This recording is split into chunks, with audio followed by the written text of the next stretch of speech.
الحمدللہ رب العالمین والصلاة والسلام علی اشرف الانبیاء والمرسلین ولا عدوان الا علی الظالمین۔ آج ہمارا موضوع ہے فلاح اور خسران کا اسلامی تصور۔ یہ ہماری جو پریزنٹیشن کا تعارف تھوڑا سا کروا دوں۔ جو چیزیں ہم اس میں ڈسکس کر رہے ہیں وہ یہ ہیں: ورڈ فلاح، اس طرح کا ایک اور جو لفظ قرآن پاک میں استعمال ہوتا ہے فوز، اور خسران کی تعریف کیا ہے۔ اس کے بعد ہم دیکھیں گے کہ اس دنیا کی زندگی کے بارے میں کچھ بنیادی سوالات ہیں، اور یہ چاہے انسان اس کے بارے میں سوچا ہو یا نہ سوچا ہو، بہرحال اس کی زندگی کسی ایک جواب کے تحت چل رہی ہوتی ہے۔ جاہلیت میں کیا تصور ہے فلاح، اور اسلام کا جو حقیقی تصور ہے وہ کیا ہے، وہ بھی تھوڑا سا ڈسکس کریں گے ویری بریفلی کہ انسان کتنا حقیر ہے اس کائنات کے اندر۔ انسان کی اوقات بالکل ہی نہیں ہے یہاں پر۔ اگر آپ تھوڑا سا دیکھیں اس کو بھی، وہ ایک کاسمک ڈسٹ کے اوپر بیٹھا ہوا ہے جسے زمین کہا جاتا ہے، جس کو اللہ سبحانہ تعالیٰ نے اس کے لیے ٹیلرڈ کر دیا، اس کی زندگی کے لیے بھی۔ چونکہ اللہ کا وعدہ تھا کہ تم اتر جاؤ زمین کے اوپر چلے جاؤ، زمین کے اوپر چلے جاؤ تم بھی، تو زمین کو خصوصی بنایا گیا ہے۔ ایک بڑا اسپیشل پلانٹ ہے زمین بھی، جس میں زندگی موجود ہو سکتی ہے۔ اس کی جو گردش ہے اپنے محور کے گرد، سورج کا خاص فاصلہ رکھا گیا ہے، اور سب سے بڑی چیز یاد رکھیے کہ زمین کے اوپر جو پانی کے ذخائر ہیں، جو زندگی کی بنیاد ہے، وَجَعَلْنَا مِنَ الْمَاءِ كُلَّ شَيْءٍ حَيٍّ۔ آج بھی جو ریسرچ ہو رہی ہے یہ ہو رہی ہے کہ پانی ڈھونڈا جا رہا ہے کہ کسی اور پلانٹ پر پانی موجود ہے یا نہیں ہے۔ جہاں پانی ہوگا وہیں زندگی ہوگی، جہاں پانی نہیں زندگی نہیں ہو سکتی وہاں پر بھی۔ اور اللہ سبحانہ تعالیٰ نے اتنا زبردست سسٹم بنایا ہے ہماری زمین کے اوپر بھی، اتنا پرفیکٹ نظام ہے یہاں کا بھی۔ پھر مسلم معاشروں کی پہچان میں تصور فلاح ہر لمحے آتا رہتا ہے، ہر اذان میں اس کے بعد آتی ہے حی علی الصلاح حی علی الفلاح۔ اور اس کے بعد تھوڑا سا ہم دیکھیں گے کہ جو اصل جو فلاح اور خسران کا جو پوائنٹ سٹارٹ ہوگا وہ موت کے بعد ہوگا۔ وہ بھی موت کے بعد پتہ چل جائے گا کہ کون کس طرف جا رہا ہے۔ فلاح کے لغوی معنی ہیں کامیابی اور خوشحالی۔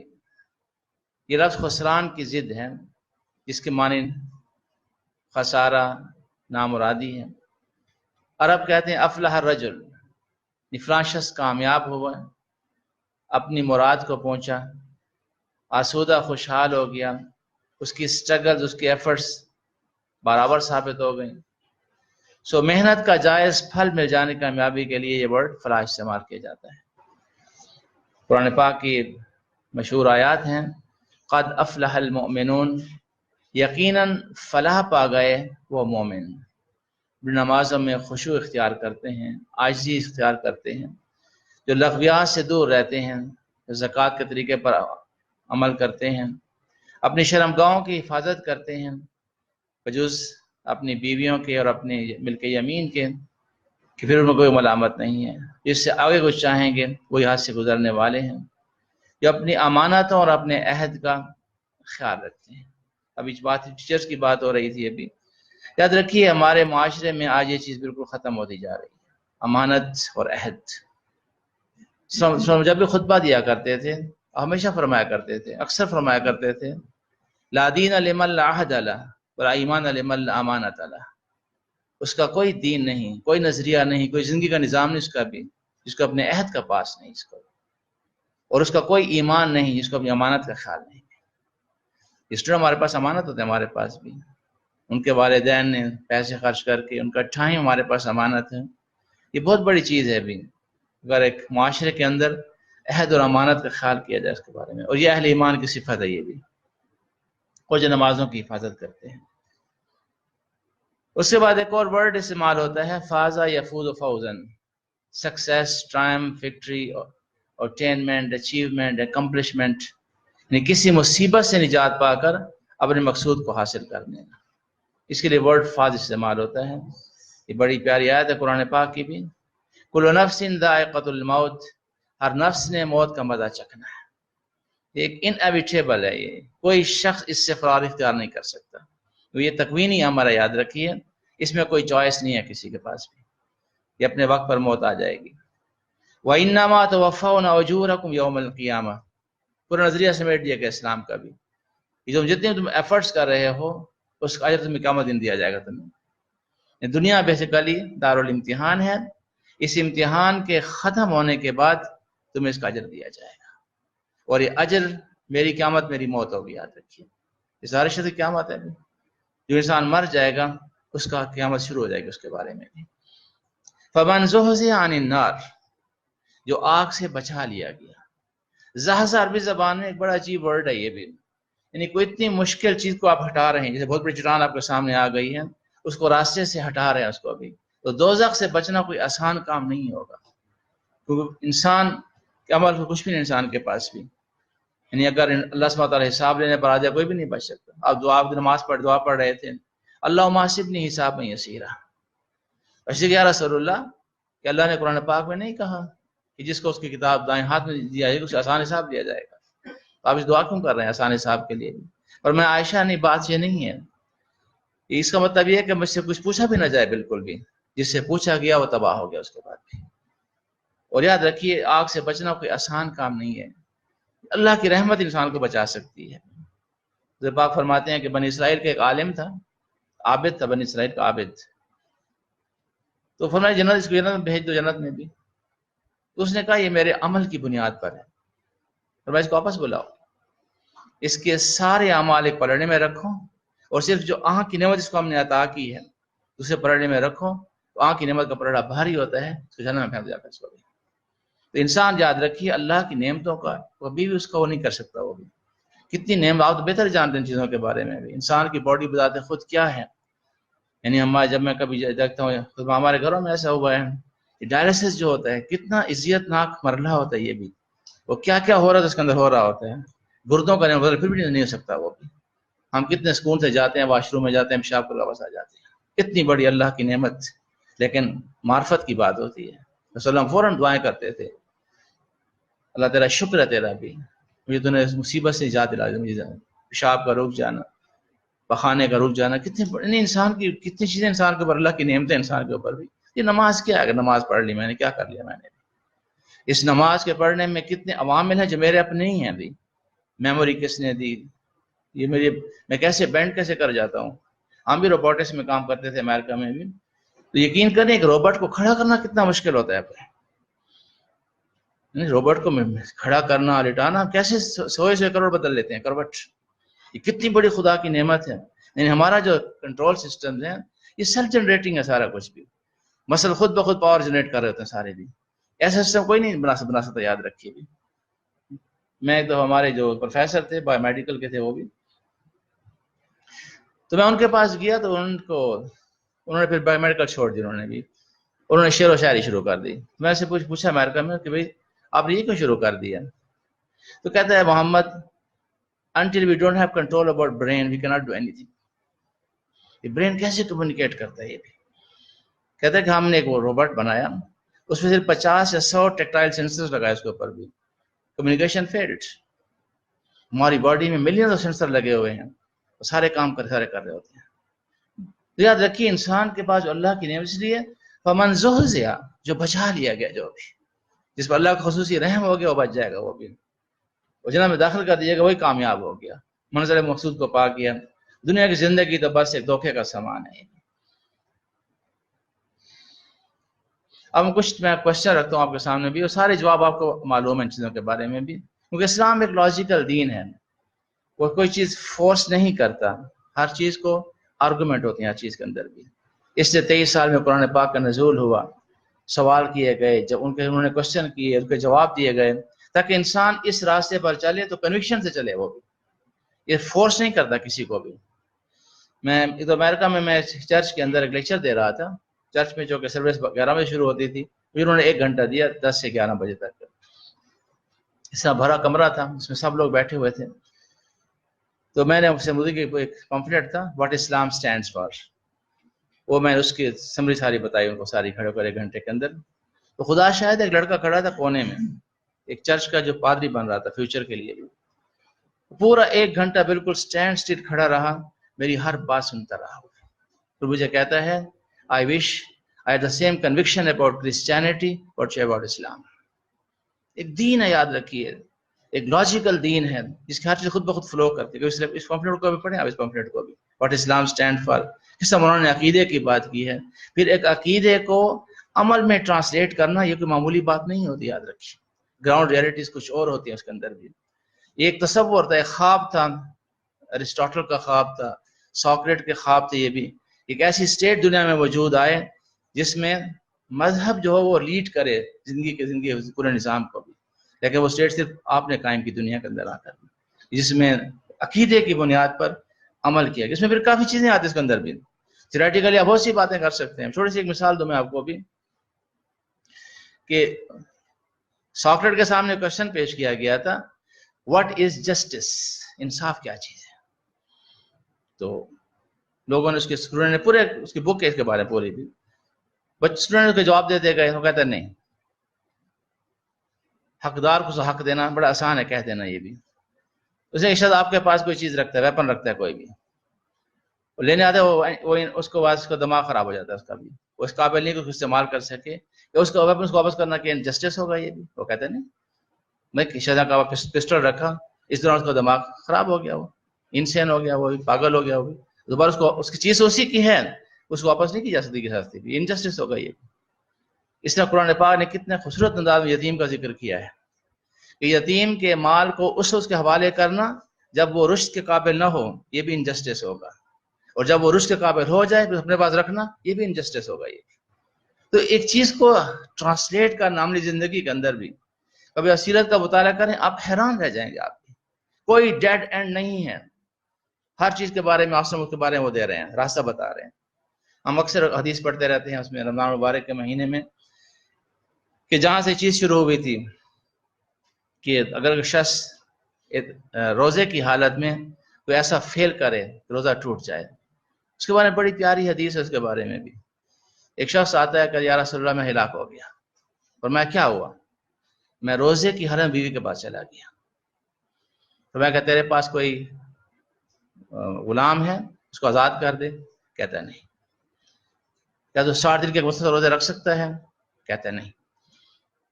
کیا تیرے پاس 60 مسکینوں کو کھانا کھلانے کے لیے پیسے ہیں؟ کہتا ہے نہیں. پھر بیٹھ جاؤ، یہ نہیں کہ دفعہ ہو جاؤ، نہیں بیٹھ جاؤ. اتنے میں ایک ٹوکرا کھجوروں کا آپ پاس لایا گیا. صاحب نے فرمایا کہ کدھر ہے وہ سائل؟ وہ کھڑا ہو گیا. کہتے جا یہ ٹوکرا جا کے یتیموں میں مسکینوں میں بانٹ دے. اس نے کہا یا رسول اللہ افقر منی، کیا میں کسی ایسے شخص کو دوں مجھ سے زیادہ فقیر ہو، مجھ سے زیادہ بھی؟ خدا کی قسم ان دونوں پہاڑیوں کے درمیان میں کوئی ایسا گھر ہی مجھ سے زیادہ غریب ہوگی. آپ مسکرا پڑے، یا اپنے گھر کو کھلا دے جا کر. یہ اسلام، یاد رکھیے، ہر چیز کا راستہ بتاتے. آپ نے کبھی بھی کسی کے لیے ڈیڈ نہیں بنایا بس آپ تو کچھ نہیں سکتا، نہیں، راستہ بنایا گا اس کے لیے بھی، چیزیں بتائی گئی ان کے بارے میں بھی. ایک لاجیکل ایک دین ہے، یاد رکھیے. تو آپ پہلی چیز دیکھتے ہیں کہ جب بھی آپ فلاح و خسران کی بات کریں گے تو کوئی ہدف ہے، کوئی ٹارگیٹس ہیں جس کو اچیو کرنا چاہتے ہیں، جن کے ملنے یا نہ ملنے، حاصل ہونے نہ ہونے کی بنیاد پر کامیابی یا ناکامی کا فیصلہ کیا جائے گا.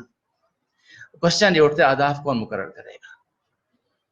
کیا اسٹوڈنٹ مقرر کرے گا یا ٹیچر مقرر کرے گا؟ ہم اپنی یونیورسٹیز میں دیکھتے ہیں ابھی کس کو یہ حق حاصل ہے کہ وہ اہداف مقرر کرے. اس مقرر کرنے کیا اس کے لیے کیا صفات ہونی چاہیے اس کے لیے بھی جو یہ اہداف مقرر کر رہا ہے وہ.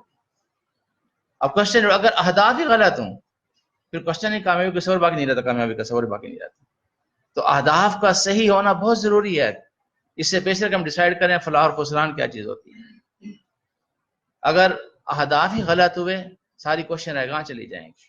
ذکر قرآن پاک نے کیا مثل الذین کفروا بربہم اعمالہم، ان لوگوں کی مثال جنہوں نے کفر کیا اپنے رب کے ساتھ بھی، ان کے اعمال سے ایسی ہے جیسے کوئی راکھ کا ڈھیر ہو اور تیز آندھی دن کی آندھی کو اڑا کے لے جائے سارے. آخرت میں کچھ بھی نہیں پائیں گے اس کے بارے میں بھی، کیونکہ انہوں نے اس ٹارگٹ کو، اس رضا الہی کو سامنے رکھا ہی نہیں ہے اس کام کرنے کے لیے بھی. فویل للمصلین، تباہی ہے نماز پڑھنے والوں کے لیے بھی. کیونکہ ٹارگٹ کیا تھا؟ اللہ کی رضا تھی، اگر لوگوں کو دکھانا تھا ختم ہو گئی نماز ساری. تو یاد رکھیے اہداف کا ٹھیک ہونا بہت ضروری ہے، کیونکہ اگر اہداف غلط ہوں پھر کوئی صور نہیں کامیابی ناکامی کا بھی، ساری کوششیں رہ گاں چلی جائیں گی اس کے بعد. اور پھر ہم آتے ہیں ایک اور ہدف کے اوپر بھی. اگر یہ ٹارگٹ امتحان اور آزمائش ہو تو پھر تو مسئلہ اور بڑھ جاتا ہے وہ، کیونکہ خسران کی صورت میں ایک بھیانک سزا ہو تو معاملہ مشکل ہے بڑا بھی. پھر امتحان بھی ایسا ہو جو ریپیٹ نہیں ہو سکتا ہوگی. اور اس کے بعد ایک اور مسئلہ یہ ہوتا ہے جس امتحان کے لیے دورانیہ معلوم نہیں ہو کب پیپر چھین لیا جائے گا. یہ نہیں کہ 3 گھنٹے کے اوپر آرام سے بیٹھ کرو ٹھیک ہے, نہیں, کچھ پتہ نہیں, ہمیں کچھ پتہ نہیں کس کا پیپر چھیننے کا وقت آ چکا اس کے بارے میں. تو یہ یاد رکھیے, اس لیے کسی لمحے اس سے بے اطمینانی بچ جا سکتے. تو میرے آخری لمحہ ہو, صلی اللہ علیہ وسلم کھڑے فرماتے تھے اٹھو اور اپنی آخری نماز پڑھو, یہ تمہاری آخری نماز ہے تمہاری, جو دوبارہ نماز کا موقع نہیں ملے گا تمہیں. ہر لمحے ایک چیز کو احساس دلانا, کسی بھی لمحے یہ پرچہ چھین سکتا ہے. تو اب بنیادی سوال دیکھ لیتے ہیں, اس کو ان کے جواب دیکھیں گے کہ کس طرح انسانیت کے جواب دی اس کے بارے میں. یہ سید قطب کی کتاب ایک پمفلٹ ہے, اسلام اور جاہلیت, بہت بہترین پمفلٹ لکھے انہوں نے اس بارے میں بھی. اس کو اسی کا ڈسکس کرتے ہیں, ان سوالوں کے جواب ڈسکس کرتے ہیں کہ کس طرح انسانیت ان کے جواب دی ان کے بارے میں.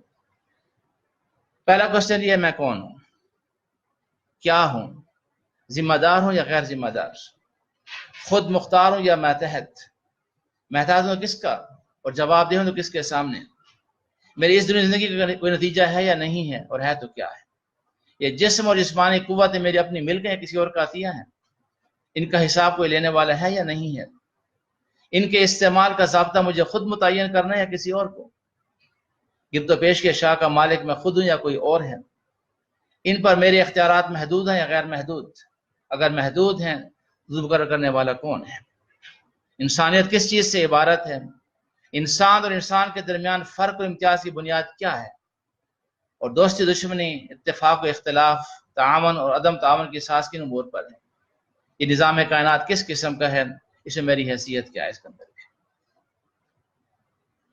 ہمارے پاس جو جوابات کے لیے بہت سے اور ٹولز بھی ہیں, 3 کا میں ذکر کرتا ہوں آپ سے بارے میں. ایک سائنس ہے, فلسفہ ہے اور وحی ہے. ان 3 کو موازنہ کر لیتے ہیں. دیکھیے سائنس فزیکل ورلڈ سے ڈیل کرتی ہے, جس کو آپ کے پاس سینسرز ہیں, آپ کے پاس بھی سائنس کا موضوع واٹ اینڈ ہاؤ ہوتا ہے, یہ کیا ہے اور کیوں ہے. جو میٹا فزیکل ڈومین ہے, ظاہر ہے کہ انسان جب ECG اس کو ختم ہو گیا, ECG بھی انسان مر گیا, اس کے بعد کیا ہو رہا ہے یہ سائنس کا ڈومین نہیں ہے. اس میں سائنس کبھی انٹرفیئر نہیں کر سکتے اس کے اندر کہ مرنے کے بعد کیا ہو رہا ہے. نبوت سے نبوت سٹارٹ ہو رہی ہے, نبوت بھی فلولا اذا بالغت الحلقوم, کیوں نہیں جب تمہاری گردن روح یہاں تک پہنچ جاتی ہے, وانتم حینئذ تنظرون, دیکھ رہے ہوتے ہو بھی, اس سے زیادہ قریب ہوتے ہیں, تمہیں نظر نہیں, تمہیں نظر آتے, یعنی ہمارے فرشتے موجود ہیں اس کی روح وصول کرنے کے لیے. فلولا ان کنتم غیر مدینین, اگر تم سمجھتے ہو بالکل خود مختار ہو, کسی کے محتاط نہیں ہو, ترجعونہ, لٹاؤ اس کی روح کو, اگر تم سچے ہو تو اس بارے میں. اس کا کوئی کچھ نہیں کر سکتا بیٹھ کر بھی, چاہے اللہ کے ولی ہوں, بڑے کوئی بھی شخص ہو, غریب ہو, امیر ہو, جب روح جا رہی ہوتی ہے وہ اس کو پلٹا نہیں سکتا. یہ میٹا فزیکل ڈومین شروع ہو گیا اس کے بعد بھی. تو یاد رکھیے فزیکل اور میٹا فزیکل میں سائنس ہمارے پاس ہے, لیکن سائنس کا محدود واٹ اینڈ ہاؤ تک محدود ہے. اس کے بعد جو چیز آتی ہے وائی اینڈ ہو, اس کے لیے پھر ہمارے پاس ایک ذریعے انسانوں نے فلسفی ہے اور ایک ریولیشن ہے, وہی الہی ہے. مثلا واٹر مالیکیول ہے, اب سائنس یہ تو ڈسکور اس نے کر دیا کہ اس میں ہائیڈروجن کے 2 آئٹمز ہوتے ہیں اور ایک آکسیجن کا ایٹم ہوتا ہے, اس سے مل کر H2O بنتے ہیں. اور کوشچن یہ پلس کس نے ڈالا درمیان میں, ڈیفینیٹی کس نے پیدا کی ہے, کس نے وہ اسٹرکچر ڈیولپ کیا ہائیڈروجن کا جس میں یہ بانڈ بن سکے, آکسیجن کا بانڈ بن سکے. وہ بھی اس کے بارے میں کچھ نہیں ڈسکس کریں کیونکہ اللہ کے امر ہیں یہ بھی, تو کوئی چینج نہیں کر سکتا. وہ بھی یہ پلس یاد رکھیے, بڑا امپورٹنٹ ہے پلس بھی, اسے کوئی ڈسکس نہیں کرتا. What is a water molecule and how it is formed? Why it is formed in this way and who forces its present arrangement? یہ اس کا سائنس کا ڈومین نہیں ہے. اب یہاں سے فلسفی شروع ہوتی ہے. فلسفی جو ہے وہ باٹم اپ اپروچ ہے, وہ بھی اس میں ونڈو جتنی ملے گی بندہ بولے گا اس کے اندر بھی. فلسفی کے پاس لمیٹیشن ہے, فلاسفرس کے پاس بھی, وہ انسان ہے, وہ بھی وہ اس کائنات کو چھوٹی سی ونڈو سے دیکھتے ہیں, فیصلہ کر دیتے ہیں اس کے بارے میں بھی, لیکن ان کا ڈومین میٹا فزیکل ہی ہوتا ہے ان کا بھی. جیسے میں بات کر رہا تھا, ساکریٹ کی بات کر رہا تھا, واٹ از جسٹس, وہ ڈسکس بیچارہ کر رہا ہے, لیکن اس کو اینڈ کچھ نہیں ملا کہ کیا کر سکتا. اس کا آخری بات اس نے کہی تھی بھی, the only thing I know I don't know anything. یہ ساکریٹ کے تاریخی الفاظ ہیں اپنے اسٹوڈنٹ کے سامنے بھی, میں کچھ نہیں جانتا ہوں میں بھی, کیونکہ یہ تو نبوت کی باتیں ہیں. اور نبوت کا آغاز کیسے ہوتا ہے, آپ کو قرآن پاک کا مطالعہ کریں, شاید ہمیں اس نے اسٹرائک نہ کیا ہو. پہلی آیت, ذالک الکتاب لا ریب فیہ, کتاب میں کوئی شک نہیں, تو ہم نے کبھی میں چاہوں تو بچپن سے پڑھتے آ رہے ہیں، میں سویرا میں تھا تو ہمارا ایک امریکن پروفیسر تھا، اتنے سے کارڈر میں گزرا تو مجھے بلایا اس نے بھی کہ محمد کم ہیئر واٹ از دس بک، کہ محمد یہ کلیم کر، اس میں کوئی شک ہی نہیں اس کے اندر بھی، یہ اتنا بڑا دعویٰ ہے، یاد رکھیے قرآن کی ڈائنامک رینج کو دیکھیں، انسان کیسے پیدا ہوا، کدھر پیدا ہوا، دنیا میں کیا کرنا ہے، مرنے کے بعد کیا ہوگا، تاریخ انسانی کو کس نے بنایا ہے، عاد کو کس نے تباہ کیا، سمود نے کس کو تباہ کیا، ان کے جرائم کیا تھے ان کے بارے میں بھی، مرنے کے بعد کیا ہوگا۔ ایک بڑی اچھی ویڈیو آج کل آ رہی ہوئی ہے، اس میں ایک جیوش پروفیسر ہے، اس نے لکھی اسلام کے بارے میں بھی، اب اس کے میں 5 منٹ سناؤں گا، موقع ملا مجھے بھی، کتنا اسے اسلام کو پریزنٹ کیا اس نے، اسلام کیا چیز ہے اسلام بھی، وہ کہتا ہے کہ یہ تم اس کو اوور لک مت کرو اسلام کو بھی۔ آپ اس نے بات کی، مجھے بڑی حیرانگی ہوتی ہے، اس کا نام آپ کا فرمایا، آپ کا نام ایک النامس المصطفیٰ ہے، the best of the best of the best of the best ہے، یعنی اتنی تعریفیں کر رہے ہو اسلام کے بارے میں، اسلام کی لینگویج کے بارے میں، عربک لینگویج کیا ہے، یہ بھی یہ میسج کیا ہے، یہ پورے کا پورا بھی۔ یاد رکھیے فلسفی کی بنیاد ظن و گمان ہوگی، اسپیکولیشنز ہوگی، اور ریولیوشن کی بنیاد علم ہے، علم، میرے پاس وہی نازل ہوتی ہے، کوئی بات ایسی نہیں اس کے اندر بھی۔ یہاں سے کشمکش شروع ہوئی اسلام اور جاہلیت کی بھی، تو سید مودودی نے ان کو 3 بڑے بڑے گروپس میں تقسیم کیا ہے، بلکہ 4 گروپس کے اندر بھی۔ ایک کو وہ کہتے ہیں جاہلیت خالصہ، پیور اگنورینس، کہ صرف انسان حواس کی بنیاد پر معلومات اخذ کر کے کوئی رائے کام کر لے، یہاں غلطی بھی ہو سکتی ہے، غلطی بہت زیادہ ہو سکتی ہے یہاں پر بھی۔ اس کے بعد آبزرویشن کے بعد اس میں وہم و قیاس شامل، جس میں شرک ہے، یہ کائنات نظام بے خدا تو نہیں ہے، لیکن الہ واحد رب العالمین کی بجائے آلہہ اور رب کا ارباب کو صبر دیا گیا ہے، اور فلاح و خسران کی جو بنیاد ہے وہ بہت سی ہستیوں کی مہربانی اور ناراضگی پر منحصر ہے۔ پھر رہبانیت آ جاتی ہے اس کے بعد بھی، جس میں دنیا اور جسمانی وجود انسان کے دارالعذاب ہے، اور فلاح یہ ہے کہ انسان اپنی جسمانی ضروریات کو اور مطالبوں کو وہ انکار پہ منحصر کرتا ہے، وہ پھر جا کر فلاح پائے گا وہ۔ پھر ہم اوسط ہے، انسانوں کے کی تمام چیزیں غیر حقیقی ہیں، انسان ایک کٹ پتلی ہے، اس لیے یہاں بھی کوئی تصور نہیں ہے فلاح و خسران کا۔ تو جہاں یہ پایا جاتا ہے، مثلا شرک میں پایا جاتا ہے، اس میں یہ ہے کہ فلاح و خسران کے لیے بہت سی ہستیوں کو راضی کرنا پڑے گا آپ کو۔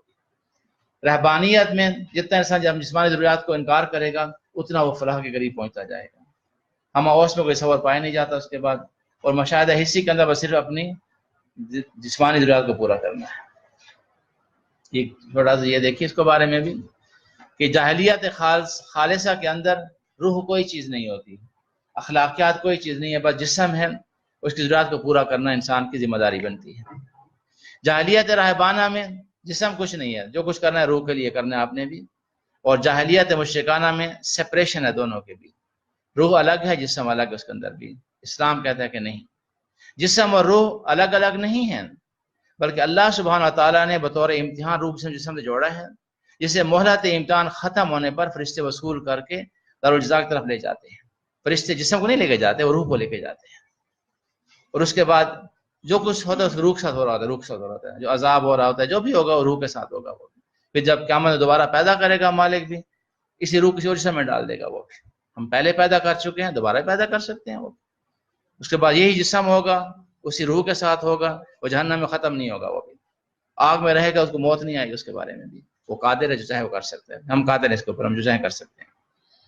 یہ بڑی ایک پیاری دعا ہے جو مسجد میں ہم نکلتے اور داخل دعا کرتے ہیں، جب داخلہ کہتے ہیں اللہ مفتح لی ابواب رحمتک، اور رحمت جو ہے در حقیقت یہ روح کے لیے یہ بھی، اور جب نکلتے ہیں تو دعا کرتے ہیں اللہ ہم آپ سے فضل چاہتے ہیں جو رزق حلال ہے وہ بھی۔ تو ہر جگہ اسلام کمبائن کرتا ہے، اسلام بھی روح اور جسم بھی۔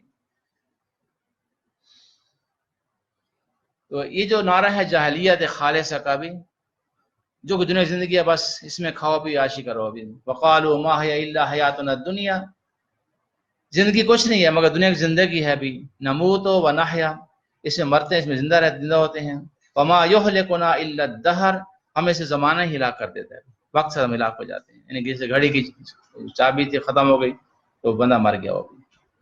فرمایا وما لهم بذلک، ان کو علم نہیں ہے اس چیز کے بارے میں بھی، انہوں بلا یظن، یہ صرف ظن و گمان کی بات کر رہے ہیں۔ تو جاہلیت کیا ہے؟ علم کے بغیر جو بھی فیصلہ کیا جائے گا وہ جاہلیت ہے وہ بھی، اور جو فیصلہ علم کی بنیاد پر ہوگا وہ حقیقی فیصلہ ہوگا۔ تو دنیا کی خوشحالی، فلاح اور خسران کا معیار اس وقت جو ہے، یہ جو فتنہ ہمارے سامنے بھی، اس کا بھی ذکر بھی کر رہے تھے وہ بھی، کہ اب ہر چیز جو ہے اسی گرد گھوم رہی ہے. ہمارے تعلقات ہوں، ہمارے اسٹوڈنٹ ہوں، بچپن سے بچوں کی تربیت جا رہی ہے. تم نے کیا بننا؟ ڈاکٹر بننا ہے میں نے بھی، انجینئر بننا ہے میں نے بیٹھ کر. ہر روز کتنے نمبر آئے، پیپر کیسے ہوئے، کوئی نہیں پوچھتا بچہ نمازیں پڑھ رہا ہے نہیں پڑھ رہا، اس کی اخلاقی زندگی کیسے جا رہی، اس کی کوئی پرواہ نہیں پڑ. ہر شخص اسی کی فکر کہ میرا بیٹا اچھے اسکول میں پڑھے، اچھے نمبر لے، اور اس کے بعد اس کا ایڈمیشن ہو جائے میڈیکل کالج میں یا انجینئرنگ کالج کے اندر بھی، پھر انجینئر ڈاکٹر بن جائے اس کے بعد بھی، اور اس کی زندگی بڑی اچھی ہو جائے اس کے بارے میں بھی. یہ فتنہ یاد رکھے، اور مسیح دجال کا فتنہ یہی ہے.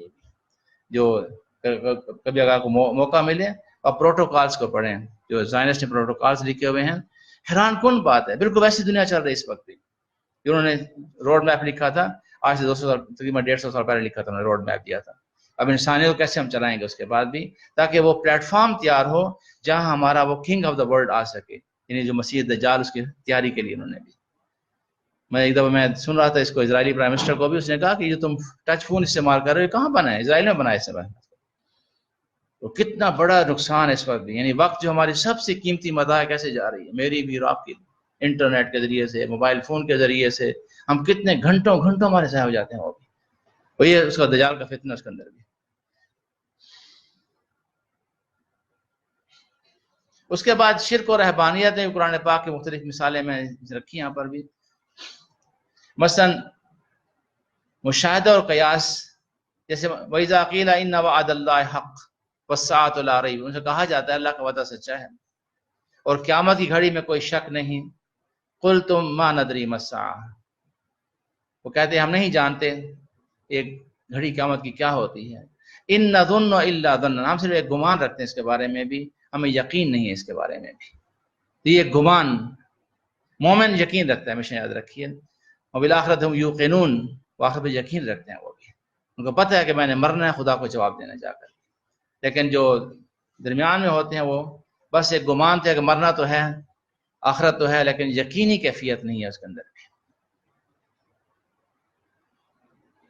اس لیے اس پورے کانسیپٹ کے اندر کیا ہوتا ہے، جو فلاح و خسران کا معیار ہے وہ عمل کو چھوڑ کر جھوٹے آسرے ہوتے ہیں. وہ یہ ایک بہت بڑا یاد رکھیے جو چیز کرسچینٹی کے ساتھ ہوئی تھی، کہ سینٹ پال نے یہ کنسیپٹ دیا کہ انسان اپنے عمل کی بنیاد پر فلاح حاصل نہیں کر سکتا. وہ اس لیے اس کو سہارا چاہیے. اس نے بھی، اس نے پورا ایک کنسیپٹ، وہی جو تھا یاد رکھیے، اس نے پوری عیسائیت کو تباہ کر کے رکھ دیا. اس نے بھی کہ تمہیں خدا نے اپنا بیٹا دیا ہے، اس کو اپنا سیویئر بنا لو، تم بچ جاؤ گے. جیزس دا سیویئر. بس اس کے بعد تو شریعت، یعنی دین بلا شریعت کا کنسیپٹ جو تھا، یہ سینٹ پال نے دنیا کو دیا تھا، جو بڑا پاپولر ہوا ہے. ہمارے بھی، ہم یہ بھی چاہتے ہیں ابھی کہ بس ایسا دین ہو جس میں بس کچھ ریچولس ہوں، لیکن یہ جو لیگل سسٹم ہے، لا ہے، یہ نہیں ہونا چاہیے اس کے اندر.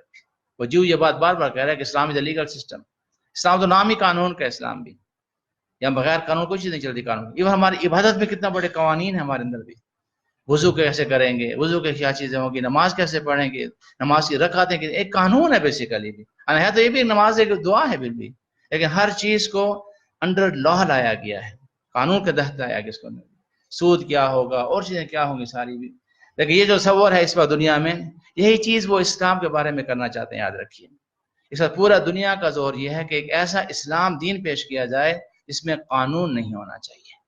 جب قانون آئے گا پھر قانون کو ایگزیکیوٹ کیسے کیا جائے گا، تو خود بخود ایک سٹرگل شروع ہو جائے گی، جہاد شروع ہو جائے گا اس کے بعد بھی، کیونکہ بغیر جہاد کے کوئی چیز نافذ ہو نہیں سکتی اس کے بعد.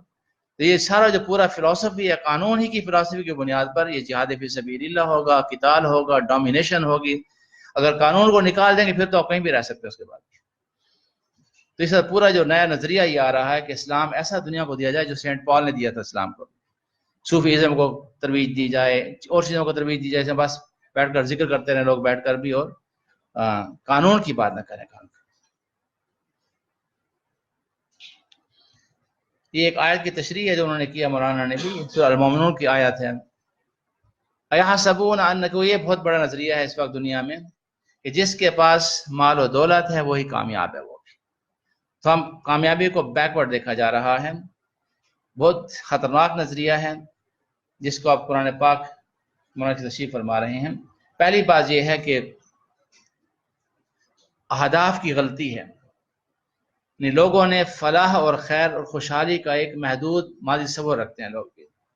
ان کے نزدیک اچھا کھانا، اچھا لباس، اچھا گھر، جو مال و سے نوازا کیا، اس سے معاشرے میں نام و نمود رسوخ اثر حاصل ہو گیا، اس نے بس فلاح پا لی. اس نے یہ تصور فلاح کا جو تصور ہے، یہ بہت پرانا تصور ہے یہ بھی، جس میں اہداف کی غلطی کر دی گئی ہے کہ دنیا ہی کو اینڈ بنا دیا گیا ہے.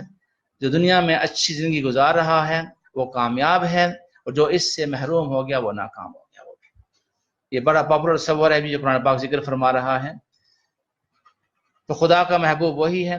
یہ بات کفار مکہ کہا کرتے تھے. اگر ہم غلط راستے پر ہم پر یہ نعمتیں کیوں ہو رہی ہیں؟ اسے یہاں سوال اٹھایا گیا. ایحسبون، کیا وہ گمان کرتے ہیں، انما نمدہم بمال وبنین، کہ ہم ان کے بڑھائے جا رہے ہیں ان کے لیے بھی ان کے مال اور ان کی اولاد. نسارعهم فی الخیرات، کیا ان میں ہم نے بڑھائیوں میں جلدی کر رہے ہیں ان کے لیے بھی. بل لا یشعرون، بلکہ سمجھتے نہیں سمجھتے اس کو. یہ سوال مکہ میں اٹھایا گیا تھا. اگر آپ حق پر ہیں تو آپ نے غریب کیوں، آپ کے ساتھی سارے بھی کھانے کو کیوں نہیں مل رہا آپ لوگوں کو بھی. تو آج بھی دنیا میں یاد رکھیے یہ نظریہ ہے، یہ بنیادی غلطی ہے کہ دنیا ہی کو ہدف بنا کر اس کی بنیاد پر فلاح اور خسران کا تصور سامنے کیا جائے. اس میں مولانا نے کچھ باتیں لکھی ہیں، میں کچھ ڈسکس کر لیتا ہوں آپ کے سامنے بھی. پہلی بات یہ ہے کہ انسان کی فلاح اس سے وسیع و بلندتر چیز ہے کہ اسے کسی فرد یا گروہ یا قوم کی محض مادی خوشحالی، وقتی کامیابی کے معنی میں لیا جائے. اس کے بعد فلاح کو اس محدود معنی میں لینے کے بعد اگر اس کو حق و باطل اور خیر و شر کا معیار قرار دے لیا جائے، ایک ایسی بنیادی گمراہی بن جاتی ہے جس سے نکلے بغیر ایک انسان کبھی عقیدہ اور فکر اور اخلاق و سیرت میں رعایت پا ہی نہیں سکتا. تیسری اہم چیز یاد رکھیے، دنیا دار الجزا نہیں ہے. اسلام کو دنیا دار الامتحان ہے، جس کو جو کچھ بھی دیا گیا امتحان کے لیے دیا گیا، کوئی انعام کسی پر نہیں کیا جا رہا.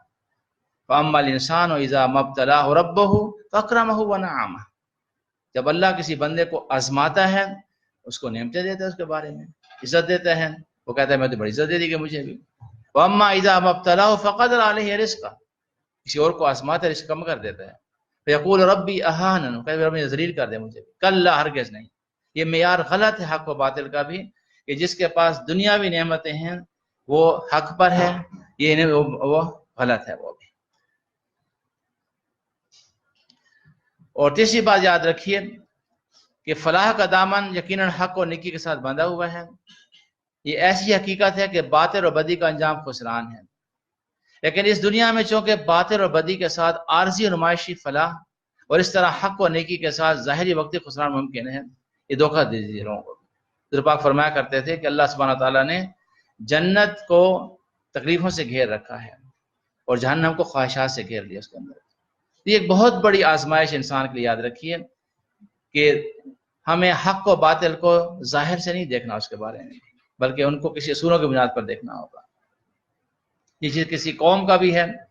اگر کوئی قوم حق سے منحرف ہو، فسق و فجور اور ظلم و طغیان مبتلا ہو، اس پر نعمتوں کی بارش ہو رہی ہو، عقل اور قرآن دونوں کی روح سے اس بات کی کھلی علامت ہے، اللہ تعالیٰ اس کو شدید آزمائش میں ڈال دے اس کے بارے میں. یہ اللہ تعالیٰ کی آزمائش ہوتی ہے بھی کہ جب کوئی شخص یا کوئی قوم حق سے انحراف کرے، اس پر نعمتوں کی بارش کی. اس کا ذکر قرآن پاک نے خود کیا اس کا ذکر بھی. جب وہ خوب پھل پھول جاتے ہیں ان کو اچانک پکڑ لیتے ہیں اس کے بعد بھی، تاکہ بالکل اتنے مدہوش ہو جائیں ان چیزوں کے اندر بھی کہ وہ بھول ہی جائیں کہ حق اور باطل کیا ہوتا ہے، یہ کشمکش کیا ہوتی ہے بارے میں. ان کے جوابات جو قرآن دیتا ہے، اس کتب کی کتاب معالم فی الطریق میں انہوں نے کہا مکی زندگی میں قرآن انسان کو یہ بتا رہا ہے کہ اس کے اپنے وجود اور اس کے ارد گرد پھیلی ہوئی کائنات کی اصل حقیقت کیا ہے.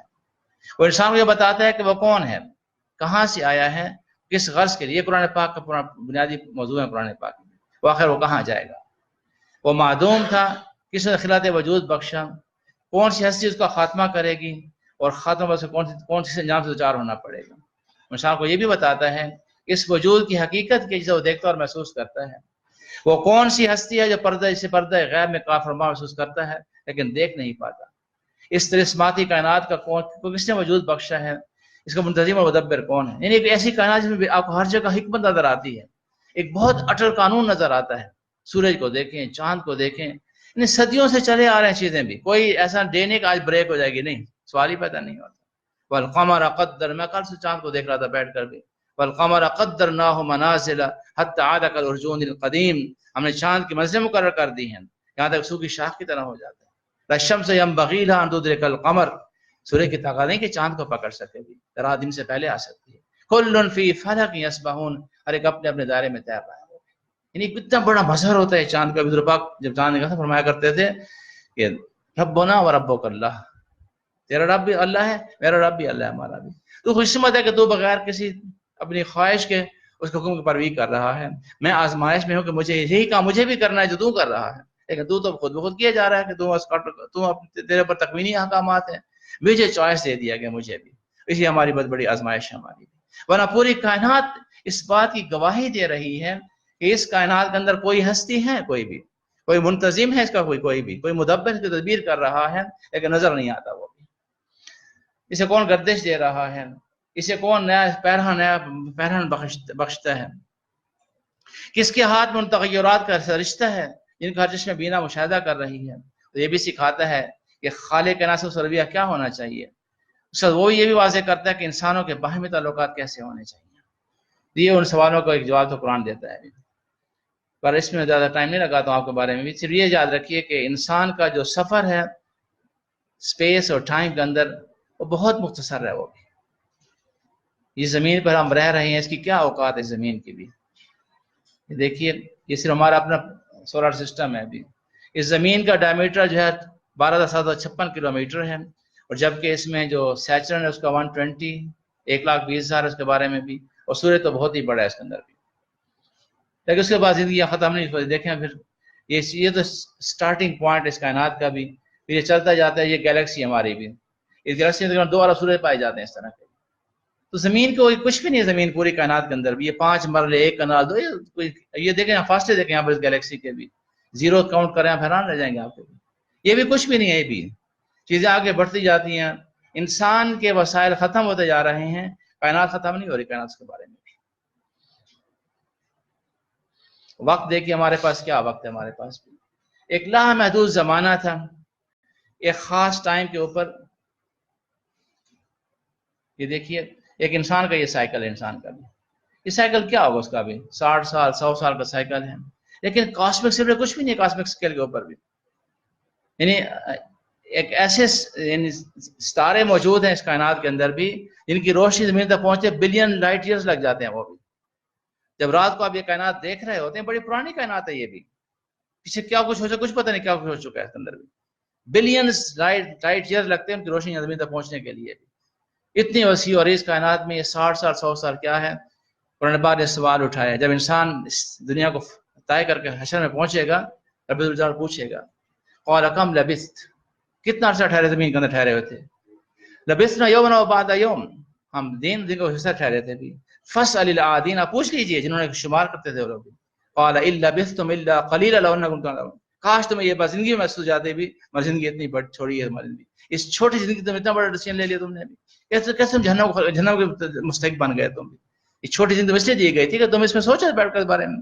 میرے نبی تمہیں بات پہنچاتے رہے، قرآن یہ بات بار بار کہتا رہا کہ یاد رکھو زندگی بڑی چھوٹی ہے ابھی، اور یہ سائیکل تم کمپلیٹ کرو گے نہیں کہ تو کچھ معلوم نہیں بھی۔ جس کو جہاں چاہے اٹھا لے بھی، جوانی میں اٹھائے، بچپن میں اٹھائے، کبھی قبرستان جا کر دیکھ لیں کسی کی عمر کیا ہوتی، کسی کی عمر کیا ہوتی، یہ نہیں کہ بوڑھا ہو کے مرے گا کوئی شخص۔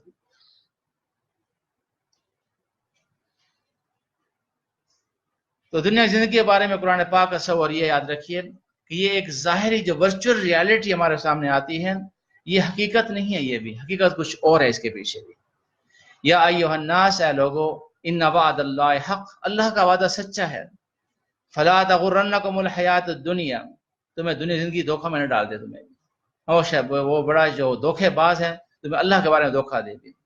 شیطان تمہارا دشمن ہے، اس کو دشمن ہی بناؤ، پکڑو وہ اور اس کے لشکر یہ چاہتے ہیں کہ تم بھڑکتی ہوئی آگ والوں میں شامل ہو جاؤ۔ تم جن لوگوں نے کفر کیا ان کے لیے شدید عذاب ہے، اور جو ایمان لائے اور نیک اعمال کیے ان کے لیے مغفرت اور اجر کبیر ہے، ان کے لیے بہت بڑا اجر ان کے لیے۔ یہ دیکھ کتنا پیارا قرآن پاک کا موضوع ہے۔ زُیِّنَ لِلنَّاسِ، خوشنما بنا دے گی لوگوں کے لیے، حب الشہوات، ان کی جو خواہشات نفس ہیں ان کی بھی، عورتیں ہیں، بیٹے ہیں، بڑے بڑے ڈھیر ہیں سونے اور چاندی کے بھی، نشان زدہ گھوڑے ہیں، مویشی ہیں، فصلیں ہیں، یہ دنیا زندگی کا ایک سامان ہے بھی، اور جو اللہ کے پاس ہے وہ بہت اچھا ٹھکانہ ہے وہ۔ قُلْ أُنَبِّئُكُم بِخَيْرٍ مِّن ذَلِكُمْ، کیا تمہیں بتاؤں ان سے بہتر چیز کیا ہے؟ جن لوگوں نے تقویٰ کی روش اختیار کی، ان کے رب کے پاس ان کی جنتیں ہیں، جن نہریں بہتی ہوں گی، وہ ہمیشہ اس پہ رہیں گے، ان کے پاس پاکیزہ جوڑے ہوں گے، اللہ کی رضا ہوگی، خوشنودی ہوگی۔ اللہ اپنے بندوں کو خوب جانتا ہے، خوب دیکھ رہا ہے اس کو۔ پھر قرآن پاک فرماتا ہے اعلموا، خوب جان لو، یہ دنیا کی زندگی تک محدود ہے سارے پیغام جو دیے جا رہے ہیں، انما الحیات الدنیا لعب و لہو، دنیا کی زندگی ایک کھیل اور تماشا ہے، وزینت، ظاہری ٹیپ ٹاپ ہے، وتفاخر بینکم، اس پر فخر کرنا تمہارے سے پر، میں یہ رکھتا ہوں تو وہ رکھتے ہو، میرا یہ ہے وہ ہے، وتکاثر الاموال والاولاد، اور مال اور آدمی بڑھنے ہیں تمہارا بھی۔ اس کی مثال بارش کی سی ہے، جب بارش آتی ہے تو جو کسان ہوتا ہے بڑا خوش ہوتا ہے جب بھی اس کی اپنی فصل کو، نباتات کو دیکھ کر بھی، لیکن پھر کیا ہوتا ہے اس کے بعد بھی سائیکل شروع ہو جاتا ہے، اس کے بعد بھی وہ فصل پکتی ہے، دیکھتے پھر وہ زرد ہو جاتی ہے، پھر وہ اڑ رہی ہوتی ہے وہ بھی۔ یہ انسان ہے، یاد رکھیے، بچہ پیدا ہوا، بڑی خوشی ہوئی، بچہ پیدا ہو گیا، پھر وہ لڑکا بنتا ہے، پھر وہ جوان طاقت آ جاتی ہے، پھر بڑھاپا آ جاتا ہے، پھر قبر آ جاتی ہے، قبر میں چلا گیا، کوئی پوچھتا بھی نہیں اس کے بعد کون تھا یہ بھی، جو کچھ قبر میں ہوتا ہے وہ سب کو جانتے ہیں اس کے بعد کس طرح باڈی ختم ہو جاتی ہے اس کی باڈی بھی۔ ایک سائیکل ہے مالک کا بھی، جس ہر شخص گزر رہا ہے اس میں۔ تو یہ حقیقت جو ہے یہ موت کے وقت آشکارا ہو جائے گی، لیکن خوش قسمت ہوں گے وہ لوگ جو موت سے پہلے پہلے حقیقت کو پا لیں گے، اس کو دنیا کی زندگی کیا ہے، یہ دنیا مجھے کیا کرنا ہے مجھے بھی۔ تو کامیابی کا نقطہ آغاز جو ہوگا وہ موت کے بعد ہوگا، جو ہی انسان کی روح وصول کی جائے گی، اس وقت فرمایا کہ اس وقت وہ 3 گروہوں میں سے کسی ایک گروہ میں چلا جائے گا، وہ بھی ہر روح جو ہوتی ہے وہ 3 میں چلی جائے گی، یا تو وہ مقربین میں سے ہوگا، یا دائیں ہاتھ والوں میں سے ہوگا، یا بائیں ہاتھ والوں میں سے ہوگا۔ سورہ ارشاد فرماتے ہیں اس بارے میں بھی،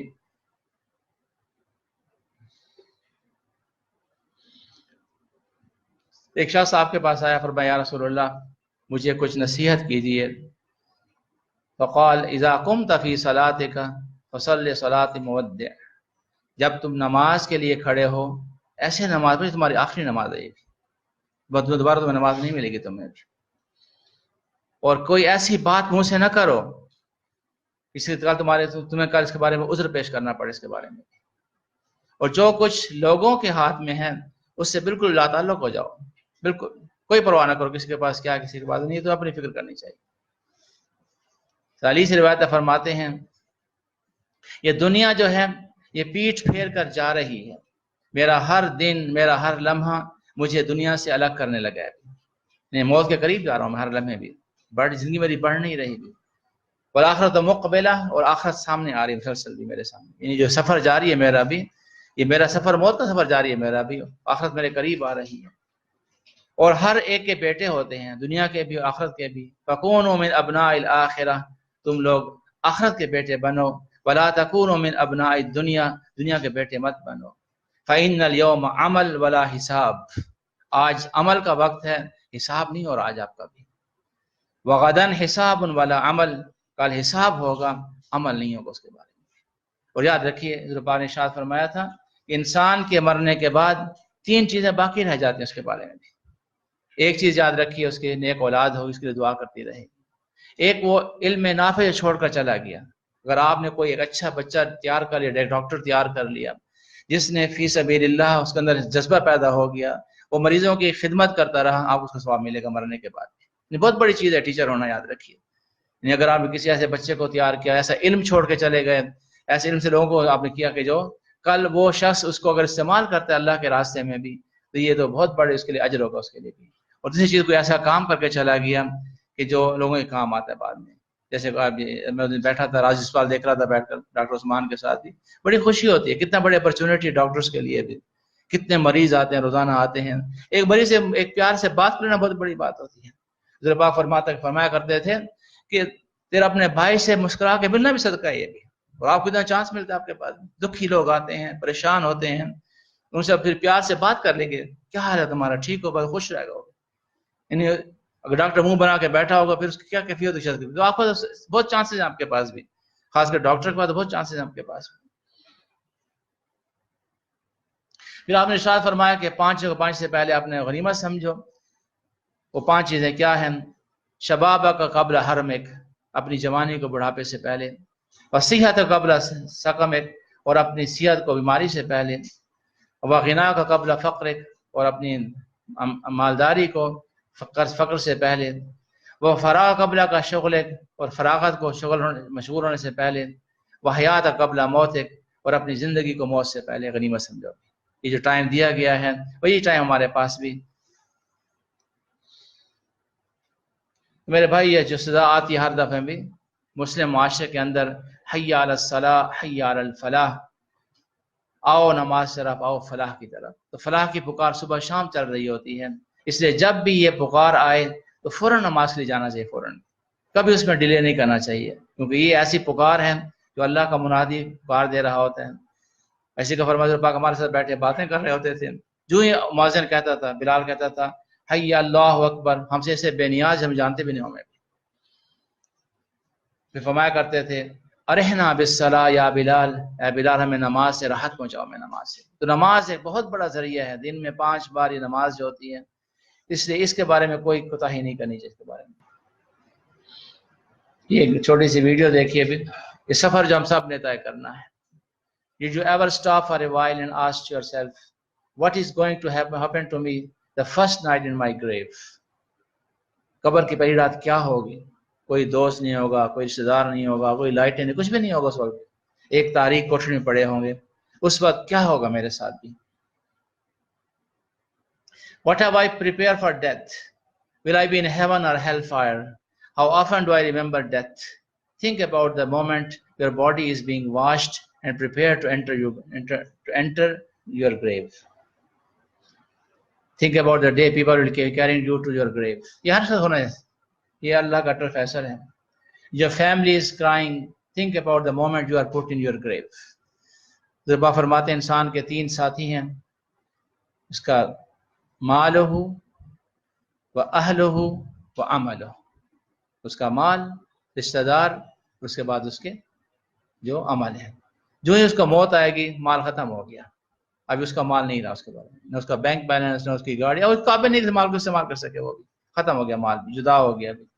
اہل و یہ کچھ کریں گے، اہل و عیال بھی بس تھوڑا سا رو دھو لیں گے اور باڈی قبر میں چھوڑ کے چلے جائیں گے. اس کے بعد اس تاریخ کوٹھڑی میں اس کے اپنے اعمال ہوں گے، اس کے بارے میں یہ قرآن کی تلاوت ہوگی، یہ صدقات ہوں گے، جتنے اس نے نیک کام کیے ہیں وہ اس وقت آئیں گے. یہ بیماروں کی جو دعائیں ہوں گی وہ یہاں کام آئیں گی سب کے سامنے. جو لوگ جب بیمار ہوتے ہیں، تکلیف میں ہوتے ہیں، ان کی تکلیف کو دور کرنا بہت بڑا ثواب ہے. یہ تو اسلام کے اندر بھی یہ چیزیں ادھر کام آئیں گی ساری آپ کے لیے. اس کے بعد imagine yourself in your grave. Down there is that dark hole. Alone, it is too dark. You cry for help, but there is no answer. Nobody can help you. It is too narrow. Your bones are scratched. تو پاک ایسے کہا یا رسول اللہ، آپ نے جو نقشہ کھینچا منکر نکیر کا، میں تو بڑی کمزور عورت ہوں، اس کو میں کیسے جواب دوں گی؟ اس کے بعد من ربوں کا، اور میں عائشہ اللہ کا وعدہ ہے اپنے نیک بندوں کے ساتھ بھی، اس کلمہ طیبہ کی بنیاد پر اللہ ان کو ثبات دے گا، ان کو بھی وہ سٹینڈ کر سکیں گے. وہ بھی یہ نہیں کہ وہ میں بچاؤں گا وہ بچائے نہیں، کوئی نہیں بچائے گا. انسان کا اپنا جو عقیدہ ہے وہ اس کو بچائے گا، اس سے بچائے گا. You regret all the bad things you have done during your life. اس لیے یاد رکھیے ہر دفعہ انسان استغفار کرتا رہے، اللہ سے اپنے گناہوں کی معافی مانگتا رہے. You regret missing the 5 prayers. You regret listening to music. You regret your disrespectful manners towards everyone, especially your parents. You regret not wearing your hijab. You regret ignoring the orders of Allah. You regret ignoring the knowledge of Islam. You regret all the bad things you have done. There is no escape. You will face your punishment for every little thing you have done. امام حنیفہ رحمۃ اللہ علیہ مغرب کی نماز پڑھی انہوں نے بھی، تو امام پڑھ رہا تھا وَمَن يَعْمَلْ مِثْقَالَ ذَرَّةٍ خَيْرًا يَرَهُ، وَمَن يَعْمَلْ مِثْقَالَ ذَرَّةٍ شَرًّا يَرَهُ. ادھر بیٹھ گئے، عشاء تک روتے رہے داڑھی پکڑ کر. اے وہ ذات جو ہر چھوٹی چھوٹی چیز کا حساب لے گی بھی، اس کا سزا بھی دے گی. تو نعمان بن ثابت پر اپنا رحم فرمانا. اس کے بعد انسان یاد رکھیے اگر اللہ پوچھنے پر آ جائے پھر کیا کوئی نہیں ہوتا. اللہم حاسبنی حسابا یسیرا. قبر بند ہو جاتی ہے. اب دیکھیے یہ ایک شہر ویراں ہے سارا بھی، یہاں بہت سے لوگ پڑھے ہیں، کئی ڈاکٹرز پڑھے ہوں گے، کئی انجینئرز پڑھے ہوں گے، کئی پولیٹیشین پڑھے ہوں گے، وزیر اعظم پڑھے ہوں گے، لیکن اس بستی میں پھر کوئی نہیں جاتا. اس کے بعد شہر خاموش ہیں یہ بھی، لیکن اندر یہ مٹی کے ڈھیر نہیں ہے. یاد رکھیے الصادق المصدوق نے فرمایا قبر کو مٹی کا ڈھیر مت سمجھو، جنت کے باغوں میں سے ایک باغ ہے، جہنم گڑھوں میں سے ایک گڑھا ہے۔ تو یہ جو مٹی کے ڈھیر نظر آتے ہیں یہ ایسے نہیں ہے مٹی کے ڈھیر ہیں، اس میں کچھ خوش قسمت لوگ بھی ہوں گے، کچھ بدقسمت لوگ بھی ہوں گے۔